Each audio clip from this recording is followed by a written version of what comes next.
Hallelujah. Praise the lord. प्रभु की स्तुति करते हैं, प्रभु की महिमा करते हैं और धन्यवाद करते हैं प्रभु को कि एक दिन फिर से उसने हमें दिया। आज की शाम फिर से उसने हमें दी कि हम सब इकट्ठा हों, प्रभु की नाम की महिमा करें। आज फिर से हम प्रभु के वचन से सीखें और जो पिछले हफ्ते हमने सीखा था आत्मिक परमेश्वर के लिए हमारे अंदर भूख और प्यास होने के लिए, और मैंने वो वीडियो भी अपलोड कर दिया था। आपने देखा होगा, आपने सुना होगा। उन वचनों के अनुसार आप लगातार अपने लिए प्रार्थना करें, हम सब के लिए प्रार्थना करें। जितने भी आपके प्रियजन हैं, जिनको आप चाहते हैं कि वो प्रभु के राज्य में आए, वो प्रभु की महिमा को देखें, तो उन सब के लिए आप उन वचनों के अनुसार प्रार्थना करें कि परमेश्वर उनके जीवन में भी भूख दे, प्यास दे, जिज्ञासा दे, प्रभु के प्रति उनके अंदर एक उत्साह को भरे, उनको प्रभु अपने प्रेम से उंडेले, भरपूर करे, ताकि जब हम जाएं तो जैसे प्रेरितों के काम 16:31 में लिखा है कि यदि तू यीशु पर विश्वास करेगा तो तू और तेरा घराना उद्धार पाएगा। तो आप भी ऐसा प्रार्थना कीजिए कि आपका घराना जिस दिन आप प्रभु के सम्मुख हो तो आपका घराना भी वहाँ हो। आप अकेले इस दुनिया से न जाएं, लेकिन यहोशू की तरह आप भी प्रोक्लेम करें, अपने जीवन में घोषणा करें कि मैं और मेरा घराना तो यहोवा की सेवा करेंगे। और मैं पिछले 20 सालों से ये घोषणा करता हूँ और करता आया हूँ, और एक दिन ये चीज़ें हमारे जीवन से हम देखेंगे। हमारे बच्चे भी खुदा की खिदमत करेंगे, वो भी लोगों को प्रभु का कलाम सुनाएंगे। तो हम सब का जिम्मेवारी है कि हम अपने घरानों के लिए भी दुआ करें, अपने लोगों के लिए दुआ करें, है ना। जितने भी लोग हमारे संपर्क में, जितने आप देख रहे हैं यहाँ से ऑनलाइन ऑफलाइन, जितने भी आप लोग देखते हैं, सब के लिए आप दुआ करें।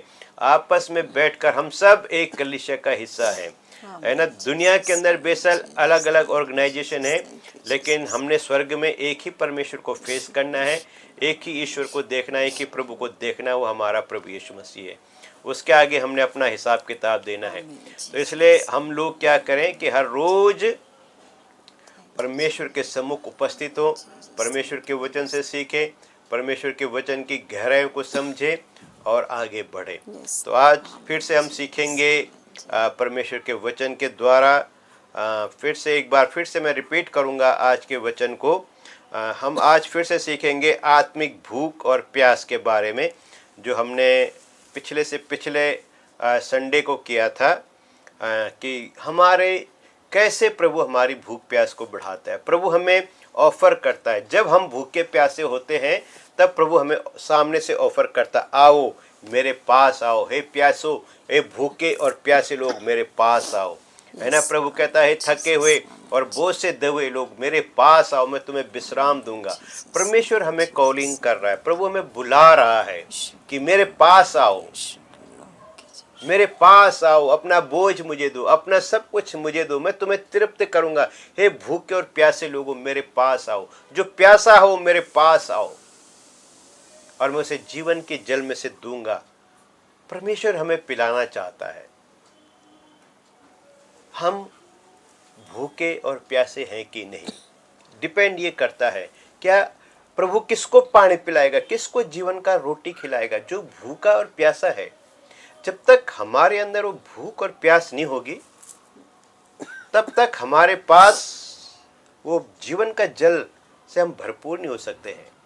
परमेश्वर हमें वो जीवन का जल पिलाना चाहता है, प्रभु हमें वो जीवन की रोटी देना चाहता है, प्रभु हमें भरपूरी से रजाना चाहता है। पर डिपेंड हम पे करता है कि हमारे अंदर वो भूख और प्यास है कि नहीं। प्रभु हमें अभिषेक करता है, प्रभु हमें सब कुछ देना चाहता है जो हमें जरूरत है ना। पर हम अक्सर हमारी जो भूख और प्यास है बार बार पलट जाती है दुनियावी चीजों की ओर, चिंताओं में, फिक्रों में हम फंस जाते हैं, है ना। रोटी की चिंता, जीवन की फिक्र, है ना। झाड़ियों में फंस जाते हैं, झाड़ियां मतलब चिंता फिक्रों में हम फंस जाते हैं। और प्रभु कहता है तुम चिंता नहीं करना, फिक्र नहीं करना, क्या खाओगे, क्या पियोगे, कहाँ रहोगे। प्रभु हमें देने को तैयार है। वो भूख और प्यास हर रोज अपने लिए मांगो, है ना। प्रभु हमें पिलाने को तैयार है, प्रभु हमें भरपूरी के साथ देने को तैयार है। कोई खास बंदे को देगा ऐसा नहीं है। वो कहता है जो मांगेगा उसे मिलेगा। प्रभु ने कहा मांगो तो तुम्हें मिलेगा, ढूंढोगे तो तुम पाओगे, खटखटाओ तो तुम्हारे लिए खोला जाएगा। तुम मांगो, ढूंढो और खटखटाओ जब तक आपको मिल नहीं जाता, है ना। लूका 18 अध्याय को देखेंगे हम थोड़ा सा एक वचन से। लूका 18 उसका 1 से 6 पढ़ेंगे।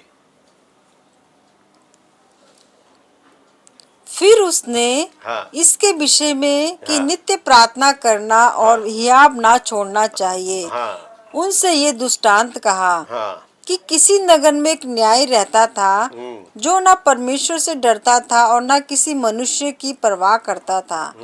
और उसी नगर में एक विधवा भी रहती थी जो उसके पास आ आकर कहा करती थी कि मेरा न्याय चुकाकर मुझे मुद्दई से बचा। हाँ उसने कितने समय तक तो ना माना, परंतु अंत में वे विचार कर कर कहा, यद्यपि मैं ना परमेश्वर से डरता और ना मनुष्यों की कुछ परवाह करता हूँ, तो भी ये विधवा मुझे सताती रहती है।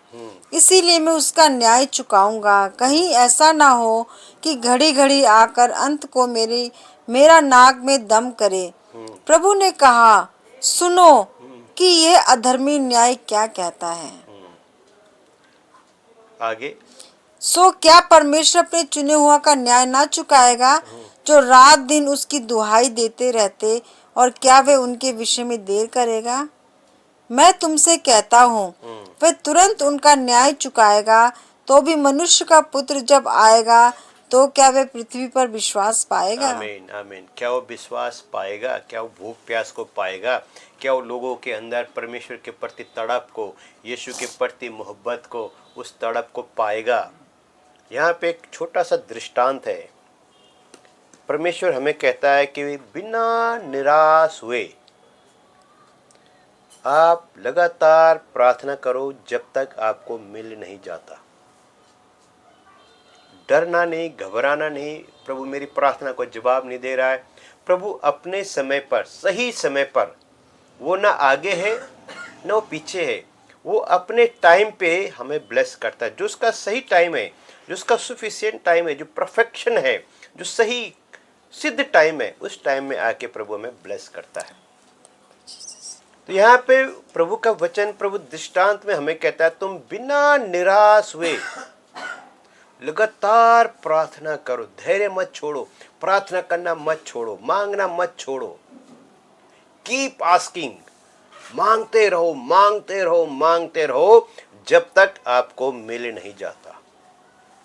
ये भूख और प्यास के द्वारा प्रभु से मांगते रहो, प्रभु मुझे भूख दे, मुझे प्यास दे, प्रभु मुझे आत्मिक भूख दे, संसारिक वस्तुओं की नहीं, आत्मिक वस्तुओं की भूख दे। प्रभु मैं आत्मिक रूप से भूखा और प्यासा होना चाहता हूँ। प्रभु तेरे वचन के प्रति मुझे भूख दे, तेरे प्रति मुझे प्यास दे। मैं यहोवा का प्यासा हो जाऊँ, मैं प्रभु का प्यासा हो जाऊँ, मैं प्रभु के लिए भूखा हो जाऊँ, मैं सिर्फ प्रभु के लिए तड़पूं, उसके मिलन के लिए तड़पूं, उसको मिलने के लिए तड़पूं, उसके दर्शन के लिए तड़पूं, जैसे हमने दाऊद की प्रार्थना में देखा। यहाँ पे प्रभु की वाणी में प्रभु कहता है, दृष्टांत देता है, खुद प्रभु यीशु मसीह इस दृष्टांत को देते हैं कि आप निराश हुए बिना लगातार प्रार्थना करो, निराश ना हो, है ना। शैतान क्या करता है हमारे जीवन में, हमें निराशा में डाल देता है, और जब हम घोर निराशा में आ जाते हैं तो हम प्रार्थना करना छोड़ जाते हैं। जब हमारे जीवनों में प्रभु का काम शुरू होने वाला होता है, हम प्रार्थना करना छोड़ देते हैं, निराश हो जाते हैं। अरे प्रभु हमारी प्रार्थना का जवाब नहीं दे रहे, हमारी सिचुएशन नहीं बदल रही है, हम जैसे के तैसे कई सालों से हम इस सिचुएशन से बाहर नहीं आ पा रहे। प्रभु का वचन बहुत सामर्थ्य है, प्रभु के वचन में सामर्थ्य है, और जब हम प्रभु की इच्छा अनुसार प्रार्थना करते हैं तो यहाँ वो कहता है कि नित्य प्रार्थना करना और हियाब न छोड़ो, मतलब हिम्मत न हारो, लगातार प्रार्थना करो, गिव अप मत करो जब तक वो आपको मिल नहीं जाता। वो यहाँ पर कहता है कि किसी नगर में एक न्यायी रहता था जो न परमेश्वर से डरता था और न किसी मनुष्य की प्रभाव करता था। आप सोच सकते हैं किस तरह का अहंकारी व्यक्ति ये था, एरोगेंट आदमी था ये, है ना। यहाँ लिखा है न ये परमेश्वर से डरता था और न ये किसी मनुष्य की प्रभाव करता था, मतलब एरोगेंट यानी ये अहंकारी व्यक्ति था। और जो अहंकारी व्यक्ति होता है वो किसी के प्रभाव नहीं करता, वो किसी की चिंता नहीं करता, उसके लिए दुनिया भाड़ में जाए उसको कोई मतलब नहीं होता किसी से, उसे सिर्फ अपने से मतलब होता है। और यहां वो कहता है कि उसी नगर में एक विधवा थी, एक विधवा भी रहती थी, जो उसके पास आ आकर कहा करती थी कि मेरा न्याय चुका और न्याय चुका कर मुझे मुद्दे से बचा। तो यहाँ पे अगली जिद्दी विधवा भी इधर ही है। अगर ये एरोगेंट है तो ये जिद्दी है, ये औरत जिद्दी है, ये जिद्दी, इसकी जिद है कि जब तक ये बंदा मेरा न्याय नहीं चुकाएगा मैं इसका पीछा नहीं छोड़ूंगी। और यहाँ इस व्यक्ति के बारे में प्रभु कहता है ये बहुत ही अहंकारी व्यक्ति है, ये किसी के प्रभाव नहीं करता, इसी को किसी से कोई मतलब नहीं है। लेकिन इसी नगर में एक ऐसी भी विधवा रहती है जो इसके अहंकार को तोड़ देती है, जो इसके घमंड को चूर चूर कर देती है, उसकी नाक में दम कर देती है ये औरत। ये दृष्टांत प्रभु ने हमें क्यों दिया कि तुम भी नाक में दम करो, तुम भी जिद्दबाजी करो प्रभु से अनुग्रह पाने के लिए, प्रभु से भूख और प्यास पाने के लिए तुम भी जिद्दबाजी करो, बहुत जोरदार जिद्दबाजी करो। जब तक तुम्हें मिल नहीं जाता आप भी नाक में दम कर दो, है ना। बर्तुलुमै जब यीशु मसीह यरूशलेम से होकर जा रहे थे उस सड़क से, तो बर्तुलुमै वहाँ पे देखता है कि वहाँ एक आवाज़ को सुनता है, उस साउंड को सुनता है और उसको महसूस होता है कि कोई पावरफुल चीज़ यहाँ से होकर जा रही है। तो उसको महसूस हो जाता है कि शायद यीशु मसीह यहाँ से जा रहा है, तो इसलिए हड़बड़ा कर बोलता है वे कौन जा रहा है, क्योंकि उसको महसूस हो गया उपस्थिति। अब वो भूखा प्यासा था, बाकी भिखारी भी वहाँ बैठे हुए थे, लेकिन सिर्फ इस व्यक्ति को महसूस हुआ कि कोई यहाँ से होकर गुजर रहा है और कहता है भाई कौन जा रहा है यहाँ से। फिर वो लोग कहते हैं यीशु नासरी इधर से होकर गुजर रहा है। जैसे इसने सुना एकदम से खड़ा होकर जोर से चिल्लाया, हे दाऊद के संतान यीशु नासरी मुझ पर दया कर। और उस टाइम जो लोग थे उन्होंने उसको मारा, मतलब उसको दबाया, कहते खबरदार चुप कर, मुंह बंद रख अपना। लेकिन यहां लिखा है ये डरा नहीं, ये दोबारा से खड़ा हुआ और इसने और जोर से चिल्लाया और कहा, हे दाऊद के संतान यीशु नासरी मुझ पर दया कर। और वहां लिखा है उसी क्षण यीशु मसीह वहीं खड़ा हो गया।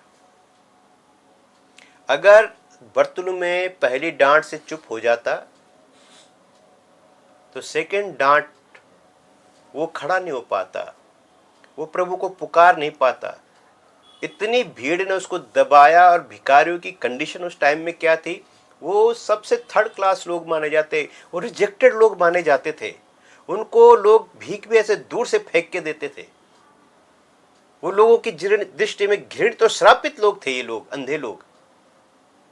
वो मैंने आपको हिस्ट्री बताई कि इजराइल में जब कोई बच्चा अंधा पैदा होता था 5 साल तक उसको अपने घर में पालते थे और 5 साल के बाद जहाँ अंधे भिखारी होते वहाँ उनको बिठा देते थे, एक भीख मांगने वाला कपड़ा उसको पहना देते थे और उसको वहाँ बिठा देते थे। और ये व्यक्ति प्रभु की खोज में है, इसको भूख और प्यास है परमेश्वर के लिए, इसे कुछ और दूसरा चाहिए नहीं। और इसने यीशु मसीह के बारे में सुना और इसको महसूस हो गया कि ये व्यक्ति मुझे कर सकता है, यही है वो मसाया जो मेरे लिए आने वाला है। और जब प्रभु यीशु मसीह उधर से होकर गुजरे, परमेश्वर की महिमा को उसको देखा, परमेश्वर की उपस्थिति, परमेश्वर की पावर को उसने महसूस किया अपने बदन में, अपने जीवन में, अपनी आत्मा में उसको महसूस हो गया कि कोई पावरफुल चीज यहां से जा रही है।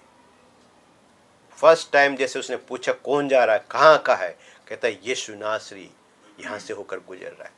बस इसी क्षण का तो उसको तड़प थी, उसको इसी पल का तो इंतजार था। वो खड़ा हुआ और कहता हे दाऊद के संतान यीशु नासरी मुझ पर दया कर।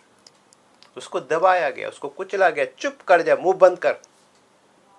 है ना, भिखारी आदमी का रेपुटेशन कुछ नहीं होता है। और उस जमाने में तो बहुत ही बुरा हाल था।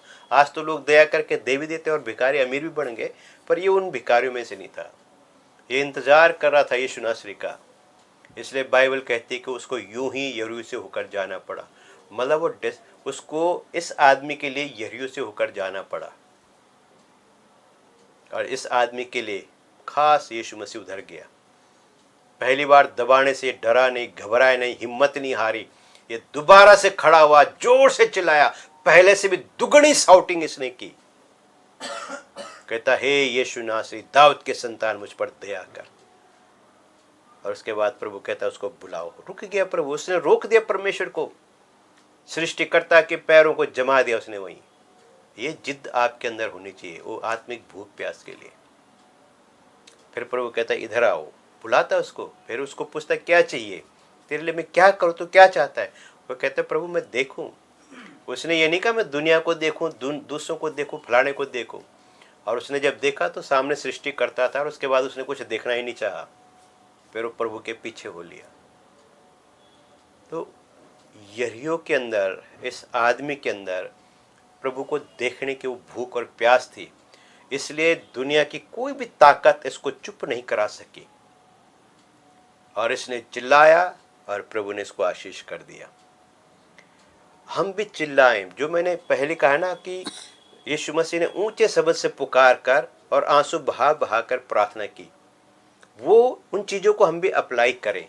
हम भी ऊंचे शब्द से पुकारें, आंसू बहा बहा कर प्रार्थना करें, जब तक हमें मिल नहीं जाता। वापस आते हम लूका में। अब यहाँ कहता है कि वो जो न्यायी था वो अहंकारी था, और यहाँ तक लिखा है कि वो न तो परमेश्वर से डरता था। अब जिस व्यक्ति के जीवन में परमेश्वर का भय नहीं है, उस व्यक्ति के बारे में हम क्या कह सकते हैं? वो टोटल निरंकुश है, और न वो किसी मनुष्य के प्रभाव करता है। लेकिन अगर ये नहीं करता है तो इस यहाँ पे भी किसी को रखा हुआ है। यहाँ विधवा है, एक गरीब विधवा, और वो रोज आकर इस मनुष्य के पास आती है, रोज आकर कहा करती थी, रोज आकर रोज कहती थी, मेरा न्याय चुका, मेरा मुद्दे से मेरा न्याय चुका, मेरा मुकदमा पूरा कर, मेरा न्याय चुका, मेरा न्याय। और लगातार वो उसको इन्फोर्स करती रही, लगातार उसके नाक में आकर उसने दम कर दिया। और चौथे वचन में वो कहता है कि कितने समय तक तो न माना, है ना। ये नहीं था कि ये थोड़े समय में मान गया, ऐसा नहीं है। ये व्यक्ति का कैरेक्टर को देखिए आप, इस व्यक्ति के कैरेक्टर को आप देखें, ये जल्दी नहीं माना। लिखा है कितने समय तक ये नहीं माना, है ना। एक और दृष्टांत परमेश्वर ने बाइबल में दिया कि एक व्यक्ति के घर में कुछ मेहमान आए और उसके घर में रोटी नहीं थी। फिर वो अपने रात के टाइम पे वो आए, 9-10 बजे, जब लोग खा पी के सो जाते हैं, तो वो मेहमान 9-10 बजे इसके घर में आए। और फिर ये व्यक्ति के घर में रोटी नहीं थी, इसलिए अपने दोस्त के घर जाता है और उसका द्वार खटखटाता है कि मेरे घर में कुछ मेहमान आए, भाई मुझे रोटी की ज़रूरत है, कुछ खाने पीने को दे। तो वो कहता है, भाई मैं अपने बच्चों के साथ बिस्तर पर लेट गया हूँ, अब मैं नहीं आ सकता हूँ। लेकिन वो लगातार खटखटाता रहा, वो अंदर से बहाने बनाता रहा कि अभी मैंने कपड़े उतार दिए हैं, मैं बच्चों के साथ मैं बेड पे हूँ, मैं सोने के लिए तैयार हो गया हूँ, मैंने अपने आप को रजाई से ओढ़ लिया है, मैं कंप्लीट, मेरे को गहरी नींद आ रही है, मैं नहीं उठ सकता हूँ। पर इस बंदे ने खटखटाना बंद नहीं किया। ये लगातार खटखट खटखट करता रहा, खटखटाता रहा, और आखिर में वो व्यक्ति बिस्तर से उठा और उसने इसको वो सब कुछ दिया जो इसको चाहिए था। तो प्रभु वहां पे भी ये कहता है कि खटखटाओ, खटखटाते रहो, खटखटाते रहो, खटखटाते रहो, खटखटाते रहो, जब तक तुम्हें मिल नहीं जाता। उसको बिस्तर से उठाओ, वो जहां बैठा उसको सिंहासन से उठाओ, परमेश्वर को सिंहासन से उठाओ कि वो आकर तुमसे मिले, वो तुम्हारी जिद को पूरा करे। हन्ना की जिद को उसने पूरा किया। हन्ना ने परमेश्वर के सिंहासन को हिला दिया प्रार्थनाओं के द्वारा कि जब तक तू मुझे बेटा नहीं देगा, है ना। याकूब के जीवन को हम देखते हैं, वो टेंट के अंदर जब कुश्ती लड़ रहा था सुबह तक, उसने जैसे उसको पता चला कि मैं किससे लड़ रहा हूं, उसने उसकी टांगी पकड़ ली। वो कहता है छोड़ दे, भोर होगी मुझे। वो कहता है ना, मैं तुझे छोड़ूंगा नहीं, जब तक तू मुझे आशीष न करे मैं तुझे छोड़ूंगा नहीं। और फिर वहां पे उसने उसको आशीष करी। तो जिदबाजी नहीं होने से नहीं मिलता है। ओ प्रभु दे नहीं रहा, छड़ो परे जी, क्या आप दुआ करने रहने दो। और यहीं पे हम मार खा जाते हैं। हमें कंटिन्यू, बिना रुके, बिना साहस खोए, बिना निराश हुए लगातार प्रार्थना करनी है, पकड़े रहना है जब तक प्रभु हमें आशीष न कर दे, जब तक प्रभु हमें अभिषेक न कर दे, जब तक प्रभु भूख और प्यास हमें न दे दे। आप उसको छोड़ो मत। जिद करके लोगों ने चंगाइयां पाई है ना। 12 बरस की औरत के बारे में आपने कहानी पढ़ी है। वो डरती थी, वो थरथराते। उस जमाने में जिस लेडीज को ये मेंस का प्रॉब्लम होता था वो अपवित्र मानी जाती थी, उसको समाज में आने की इजाजत नहीं थी, वो लोगों के बीच में आ नहीं सकती थी। वो बहुत ही पथराव करने वाली घटना थी, वो अपवित्रता। सब लोग उसको, जो भी उसको छुएगा बोला वो पवित्र हो जाएगा। बाइबल में यहाँ व्यवस्था में ऐसा लिखा है कि जो ऋतुमती स्त्री को टच भी करेगा, है ना, फिजिकली नहीं, वैसे भी टच भी करेगा, उसके संपर्क में आ गया, वो व्यक्ति अपवित्र हो जाता था। और ये लेडी उस प्रॉब्लम से बड़ी परेशान थी। 12 साल से वो कंटिन्यू उसको आ रहा था, वो रुकता नहीं था। उसका मासिक धर्म रुकता नहीं था। आप सोच सकते हो कि उन बहनों को जो ये समस्या आती है, माँ बहनों को, वो 5-7 दिन होता है और बड़ी तकलीफ देह होता है। तो ये 12 साल से उस तकलीफ में झेल रही थी और ये यीशु के बारे में सुनती है और उसका पीछा करती है। और इसकी हिम्मत नहीं वो सामने से जाके बोले कि मुझे चंगा कर, पर इसने कहा, अपने अंदर ठान लिया, अगर मैं उसके वस्त्र के कोर को ही छू लूंगी मैं चंगी हो जाऊंगी। इसने अपने अंदर ताकत को पैदा किया, हिम्मत को पैदा किया और ये गई और उसने यीशु के वस्त्र को छुआ। और जैसे उसने उसके वस्त्र को छुआ उसी घड़ी वो चंगी हो गई। अगर वो डर जाती कि भीड़, मैं अशुद्ध औरत हूँ, मैं अगर प्रभु को छूंगी, उस पवित्र परमेश्वर को छूंगी जिसने कहा कि वो अपने घर से ना निकले, अपने घर के अंदर रहे, ये अगर ये सब डर डर के रहती तो ये उस आशीष को नहीं पाती। और जब प्रभु ने देखा कि सामर्थ्य मुझसे बही है, किसने मुझे छुआ, वो विश्वास ने उसको छुआ, उसकी प्रार्थना ने उसको छुआ और फिर वो डरते हुए आगे आई और वो कहती, प्रभु मैंने आपको छुआ। कहता, जा बेटी, तेरे विश्वास ने तुझे चंगा किया। ये जिद, ये तड़प हमारे अंदर होनी चाहिए। मुझे पाना है, मुझे प्रभु से चंगाई को पाना है, मुझे प्रभु से अभिषेक को पाना है, मुझे प्रभु से उस भूख और प्यास को, उस प्रकाशन को, उस रेवलेशन को पाना है। चाहत रखो उन चीजों की। प्रभु आपको सेटिस्फाइड करेगा, प्रभु आपको तृप्त करेगा। समस्या उधर से नहीं है, समस्या इधर से है। वो देना चाहता है और हम लेना नहीं चाहते हैं। वो कहता है मांगो, तो पास्टर लोग, हमारे लोग हम सिखाते कुछ भी मांगो, गाड़ी मांगो, पैसा मांगो, वो मांगो, वो मांगो, और जो मांगना चाहिए उसे हम मिस कर देते हैं। तुझे क्या चाहिए? प्रभु मुझे तो तू ही चाहिए, तुझे, तेरे सिवा मुझे और क्या चाहिए? प्रभु सामने खड़ा है तो मैं क्या मांगू? सुलेमान को बोला तू मांग मुझसे, तुझे क्या चाहिए? और वो कहता है भाई क्या मांगू प्रभु, सब कुछ तो दिया है, बस बुद्धि ज्ञान दे दे, समझ दे दे कि तेरी इज़राइल का मैं न्याय कर सकूं। प्रभु खुश हो गया, कहता तूने बाकी चीज नहीं मांगी वो भी तुझे दूंगा। और यही बात यीशु मसीह ने कहा, सबसे पहले मेरे राज्य और धार्मिकता की खोज करो, मैं सब कुछ दूंगा तुम्हें। और उसको सब कुछ पाने के लिए नहीं, पहले प्रभु को पाने के लिए मांगो, पहले प्रभु को मांगो अपने लिए। उस भूख और प्यास को अपने अंदर जगाओ, उस आग को फिर से जगाओ, है ना। वो आग जली रहनी चाहिए की बर्निंग। वो कहता तुम्हारे जो दीपक है वो जलते रहे, तुम्हारी कुप्पी में तेल की घटी ना हो। वो तड़प रखो अपने अंदर कि मुझे चाहिए, बस मुझे चाहिए, मुझे चाहिए, मतलब चाहिए। जैसे बच्चे जिद करते ना और पैर रगड़ने लग जाते हैं, मार्केट प्लेस में आके माँ बाप के नाक में दम कर देते, मुझे तो चाहिए। और फिर माँ बाप चाहे जैसे मर्जी करें वो देते हैं। मार्केट प्लेस में बच्चों का सबसे बड़ा हथियार क्या है? मार्केट प्लेस में आके पंगा लेते हैं, माँ बाप को कहते हैं नहीं मुझे चाहिए, और पैर रगड़ने। मैंने बहुत बार मार्केटों में देखा छोटे छोटे बच्चे कैसे जिद करते हैं। वो जिद हमारे अंदर होनी चाहिए, वो सुपर नेचुरल जिद हमारे अंदर होनी चाहिए, वो भूख और प्यास, वो जज्बात हमारे अंदर होने चाहिए। मुझे भी चाहिए, प्रभु ने उसको दिया। वो ट्रक के पीछे लिखा होता है ना, जलन न करो पर रीस करो, ईर्खा न करो पर रीस करो।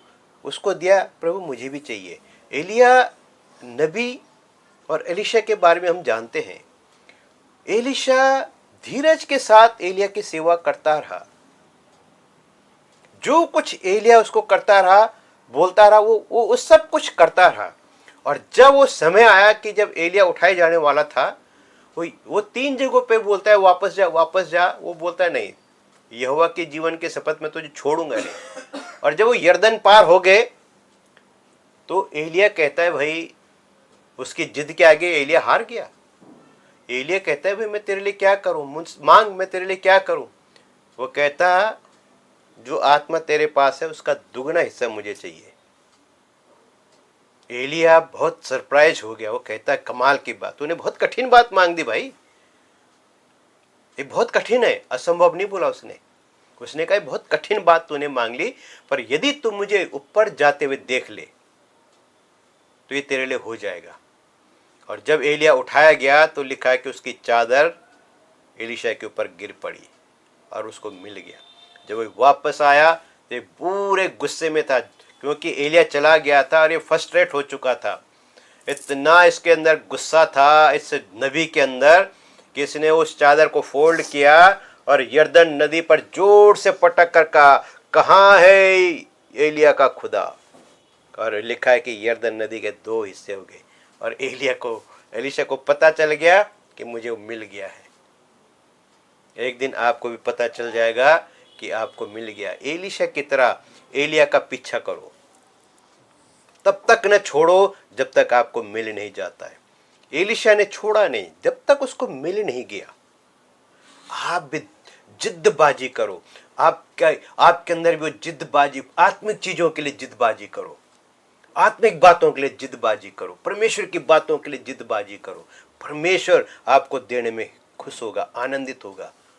उसको आनंद आता है जब वो किसी को अभिषेक करता है, जब कोई कुछ आत्मिक चीजें मांगता है, परमेश्वर उसको और भी कुछ देता है। सुलेमान ने बुद्धि ज्ञान मांगा, उसने दुनिया का धन दौलत नहीं मांगा, दुश्मनों का प्राण नहीं मांगा, विक्ट्री को नहीं मांगा।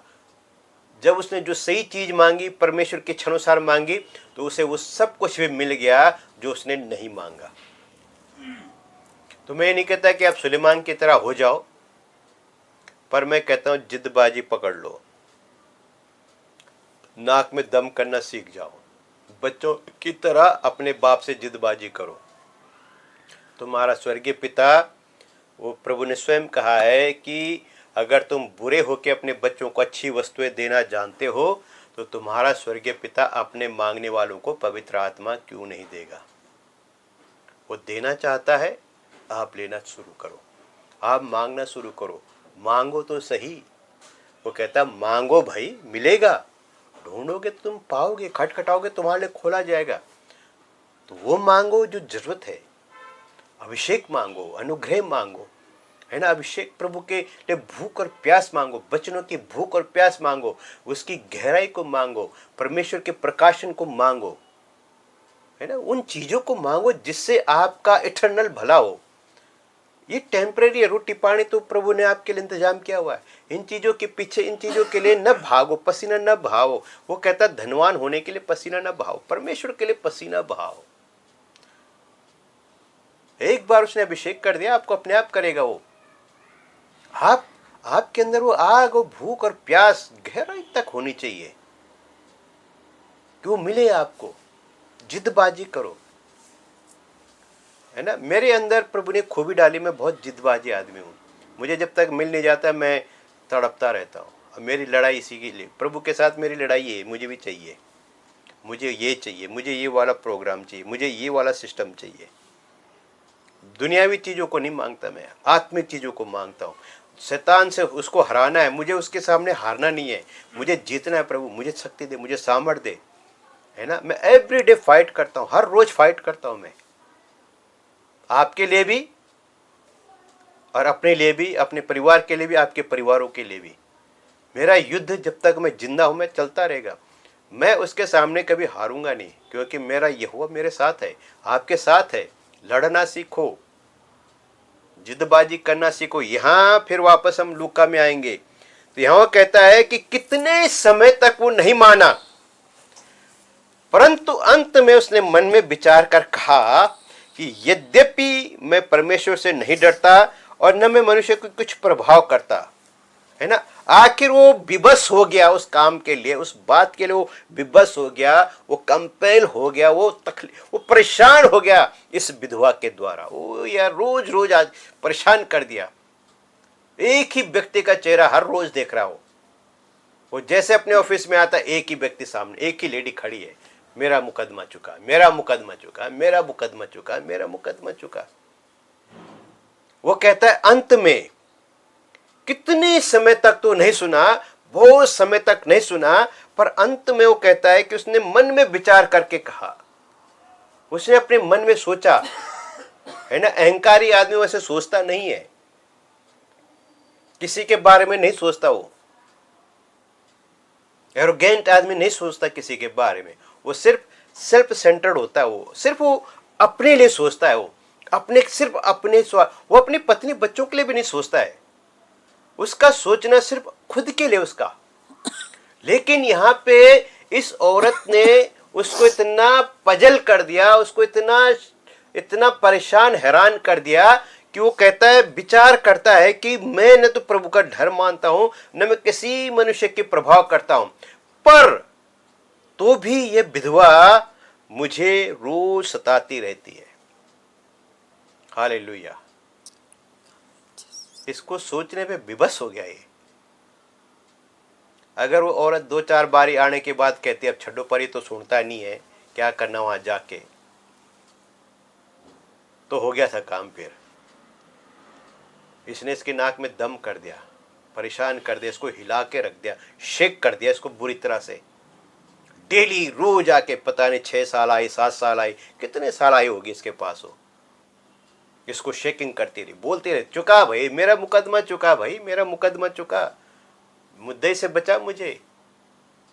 जबरदस्ती उसने मुझे कैप्चर करके रखा, जबरदस्ती मेरी चीजों को हड़प के रखा है, चुका मेरा मुकदमा, है ना। और वो कहता है, कहता है तो भी इस विधवा ने, मैं किसी की प्रभाव नहीं करता, न परमेश्वर से डरता हूं, न मैं मनुष्य के प्रभाव करता। जो परमेश्वर के नहीं करता मनुष्य के क्या करेगा।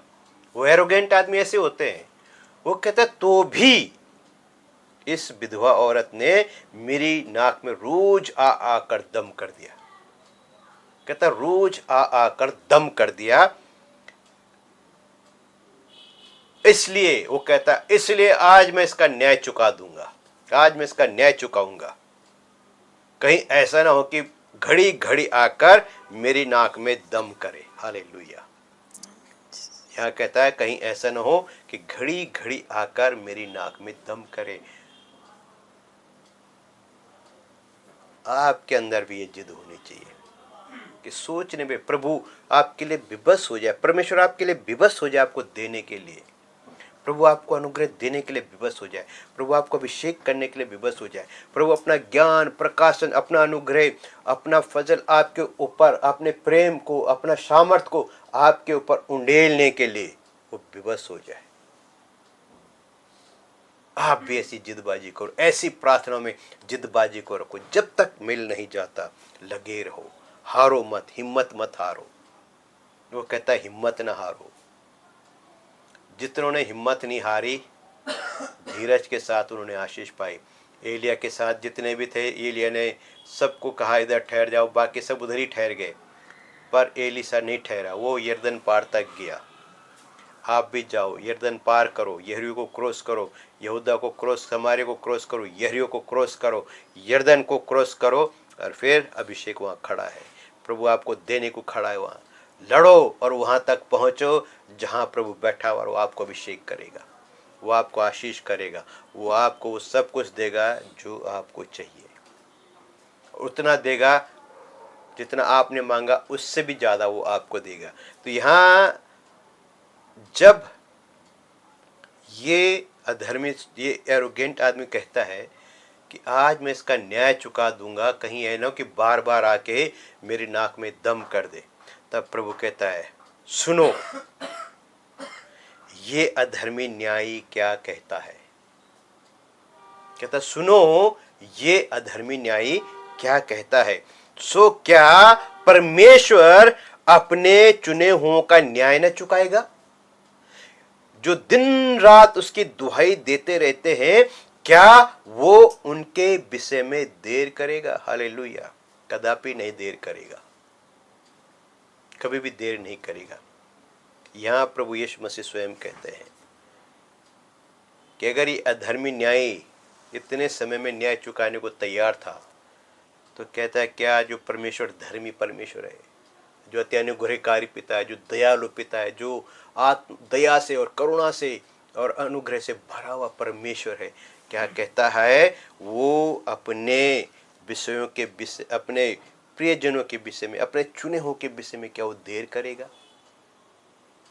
जो दिन और रात, यहाँ क्या लिखा है, जो दिन और रात उसकी दुहाई देते रहते हैं। तो दुहाई देते रहो, दिन और रात लगे रहो, जब तक मिल नहीं जाता, जब तक वो भूख और प्यास लग नहीं जाती। अब जिसके अंदर भूख और प्यास रहती है तो लगा रहता है, और जिसके अंदर नहीं होते कुछ दिनों में बोर हो जाता है, जी मेरे से तो होता नहीं है, प्रभु देता नहीं है ना। कई लोग मुझे कहते हैं, मैं जब पूछता हूँ प्रार्थना करते, कहते पास्टर जी हुंदा तो कुछ नहीं है। तो जब हुंदा कुछ नहीं है तो कहते प्रार्थना करके क्या करना, क्योंकि वो हार चुके हैं, वो थक गए, वो निराश हो गए। प्रभु नहीं निराश हुआ, प्रभु देने वाला था कि वो पीछे हट गए।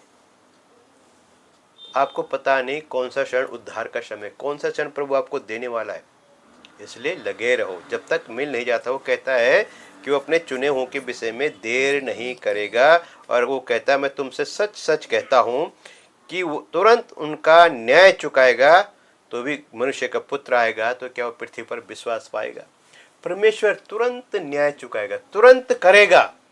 प्रभु आपको आशीष करेगा।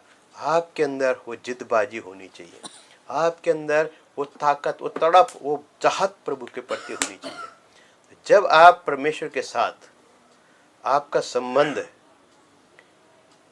बनेगा, जब आप प्रभु के साथ अपना समय बिताओगे, जब आप उसके साथ जिद्दबाजी करोगे, तो परमेश्वर डिले नहीं करेगा। परमेश्वर आपको आशीष करना चाहता है। आपके अंदर वो आग, वो भूख और प्यास जगाओ अपने अंदर। मांगो प्रभु से, मांगते रहो जब तक आपको मिल नहीं जाता, है ना। ये गारंटी है प्रभु का कि वो देगा। जो मांगते हैं उनको मिलता है, जो ढूंढते हैं वो पाते हैं। और वो कहता है जो खटखटाते हैं उनके लिए खोला जाएगा। प्रभु खोलने वाला है। आप खटखटाते रहो, वो बिस्तर से उठ के आएगा, सिंहासन से उठ के आएगा। वो उसे कहो मेरे को चाहिए, मेरे को चाहिए, मेरे को चाहिए। खटखटाते रहो जब तक वो दरवाज़ा खुलता नहीं है। मांगते रहो जब तक वो आपको मिलता नहीं है। ढूंढते रहो जब तक आप उसको पाते नहीं हो। निराश मत हो। निराश होके सब कुछ लॉस कर जाते हैं हम। आशा रखो, हिम्मत रखो, लगे रहो, प्रार्थना में लगे रहो, मांगते रहो, मांगते रहो, मांगते रहो। एक दिन मिलेगा। ढूंढते रहो, एक दिन पालोगे यहोवा को, पालोगे वो सब कुछ जिसके लिए आप प्रार्थना करो। भूख और प्यास वो सब कुछ आपको मिल जाएगी। खटखटाते रहो जब तक परमेश्वर आपके लिए खोल न दे। Keep asking, keep seeking, keep knocking. लगे रहो, खटाते, मांगते रहो, ढूंढते रहो, खटखटाते रहो। परमेश्वर आपको देने को तैयार है। आओ हम प्रार्थना करें।